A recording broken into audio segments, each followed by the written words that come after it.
Have you ever had a day where you did everything and somehow you still felt like you did nothing? Like you were busy but not moving? Well, here's the scary truth. That feeling isn't you being lazy. It's not you needing more motivation. It's usually one thing, and that is that you don't have a purpose. Now, in the next couple of minutes, I'm going to show you why purpose is the one thing that makes discipline feel lighter, makes hard days feel worth it, and stops life from feeling like an endless loop. Because once you understand this, you stop asking, how do I stay motivated? And you start asking the only question that matters. What am I building?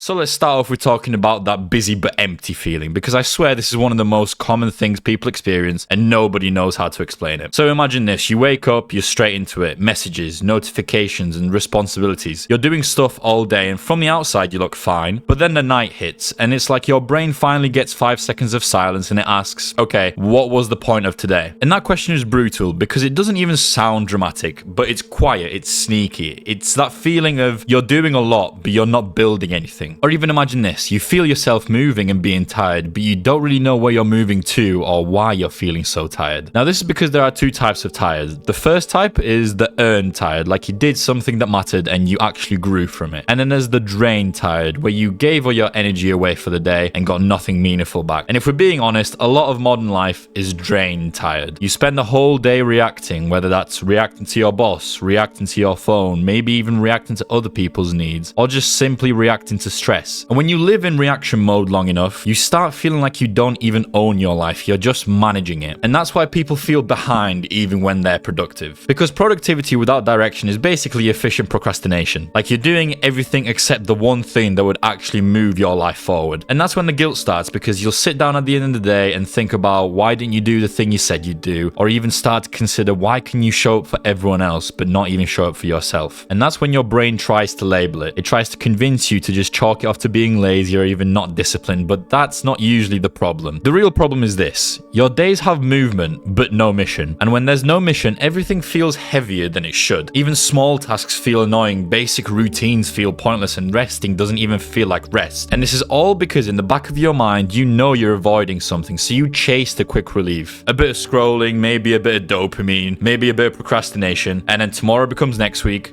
becomes next month, and suddenly you're looking back wondering where all your time went. It doesn't destroy you in one big moment, it chips away at you slowly. And the worst part, it starts to feel normal. You start accepting a life where your days are full but your life feels empty. So if that's you right now and you feel like you're busy but not progressing, listen carefully. It's not a motivation issue, it's not a discipline issue, it is a purpose issue. Because the moment you have purpose, your brain stops asking what do I feel like doing, and it starts asking what am I building? And that question changes everything. Which brings me to the biggest truth people get wrong about purpose, and that's the fact that most people just wait for purpose like it's a phone notification. Like one day it'll just pop up out of nowhere, but that's just not how it works. Purpose isn't something you discover once, it's something you build over time. And a lot of people get stuck because they think purpose equals a job title. Whether that's thinking my purpose is to be a doctor or even a successful entrepreneur, maybe even a leader, that's fine. But those are roles, and purpose is deeper than just a role. Purpose is a compass, not a destination.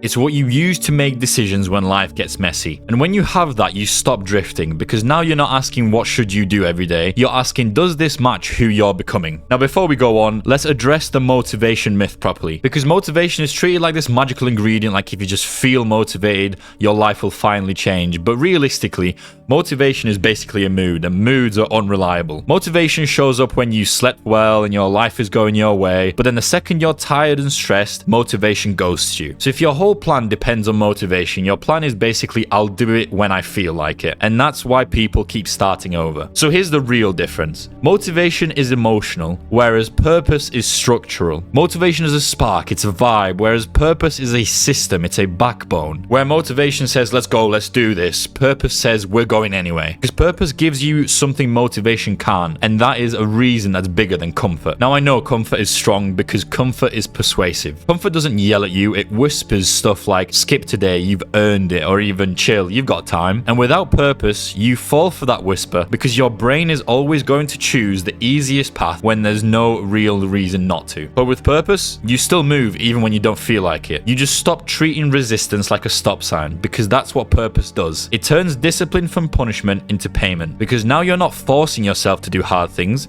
you're investing in the life you said you wanted. And let me make this super real. When your purpose is strong, you don't need to have a perfect day to show up. You can be tired and still train. You can be anxious and still take the step. Because the work isn't about your mood anymore. It's about your identity. It's about making consistency easier. Not because it removes the hard part, but because it answers the question your brain keeps asking. Why should I suffer for this? And purpose gives you the answer. And once you have that answer, motivation becomes optional. Because you're no longer driven by hype, you're driven by meaning. And meaning lasts longer than a vibe. Regardless of this, comfort is where the majority of people get caught. They think happiness is comfort, so they chase comfort through more sleep, more food, more entertainment. And listen, comfort isn't evil, but comfort without meaning turns into numbness. And numbness is the silent killer because it doesn't look like failure. I mean, you're still functioning, you're still going to work, you're still replying to people, but inside, you don't feel proud of yourself, you don't feel sharp, and you don't feel hungry. You're just kind of existing. And the reason it feels like that is simple, is because your days have no mission. You've got routines, but no reason, and purpose is what turns routine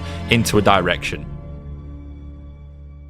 Keeping this in mind, let's make purpose practical because the idea of find your purpose is one of the most useless bits of advice ever if no one explains it. So purpose works on 3 levels. Level 1 starts with a purpose for the day. You can start with asking, what am I doing today that future me benefits from? Not everything needs to feel deep and poetic, but every day should include one thing that builds you. Because if your day has 0 investment in your future, you start feeling that emptiness fast. Whether that's something as simple as practicing a skill or fixing something you've been avoiding, one purposeful action per day changes your identity because it gives you proof that you're not just surviving, but you're building. Now, level 2 carries on this idea but shifts focus to look at the purpose of the season. This is where you can begin by asking, what is this chapter of my life about? Most people panic because they think they need to map their whole life out, whereas in reality you don't. You just need to name your season. Maybe your season can be about rebuilding confidence or even recovering mentally from your current day-to-day problems. When you know your season, when you know your direction, you stop feeling overwhelmed because you're not trying to do everything, you're trying to win the chapter you're in.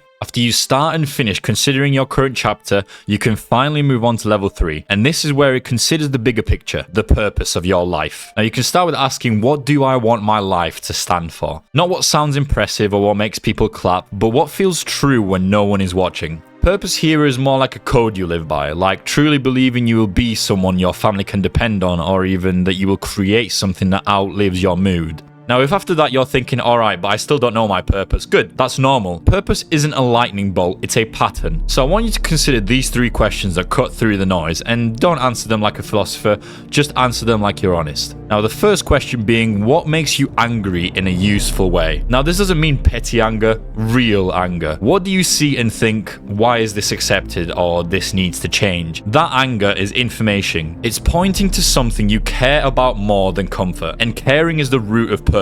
After that, consider this. What do people naturally come to you for? Even if you downplay it, do people come to you for things such as advice, problem solving, calm energy, or even a reality check? Because that's a clue. Sometimes your purpose is literally your natural strength applied with intention. And finally, what pain did you survive that you could help someone else through? Now, this one's heavy but powerful. A lot of purpose comes from pain you've already paid for. And if you can turn that pain into something useful, you stop feeling like your hard seasons were pointless. Now, even after answering all those questions, here's the part people don't want to hear. You don't simply think your way into purpose, you have to act your way into it, because clarity comes after movement. Purpose isn't a thought, it's a relationship between you and what you do consistently. It starts with just trying things, helping people, maybe even building and creating something. And then once you start taking those steps, your brain starts to recognize patterns like how alive you feel when you're improving, or even feeling proud when you're useful. That's purpose forming, not from a journal entry, but from proof. If you want purpose, stop waiting to feel ready. Just start doing things that make you respect yourself, because in the end, self-respect is the gateway drug to purpose. Now, here's why a lot of people avoid purpose, because purpose demands a decision. If you choose a purpose, you have to let certain things die. You can't can't keep feeding the version of you that's comfortable but miserable, because true purpose forces you to ask, what am I doing that's making me weaker? What am I tolerating that's draining my life? And that's uncomfortable, because it's also the way to freedom, because now you're living on intention, not impulse. And once you have a purpose, distractions feel cheaper and excuses feel embarrassing. So if it's one thing that I want you to take away from this video, it's this: you don't need your whole life figured out. You need a direction strong enough to stop you from drifting, because if you don't choose your purpose, something else will choose it for you, whether that's your phone, your comfort, other people's expectations, or even your past. So here's the main question: what do you want your life to stand for? Not in 10 years, not after you get it together, starting now. Because once you name it, you can start building it. Don't let your life be decided by comfort. Pick your purpose and prove it tomorrow.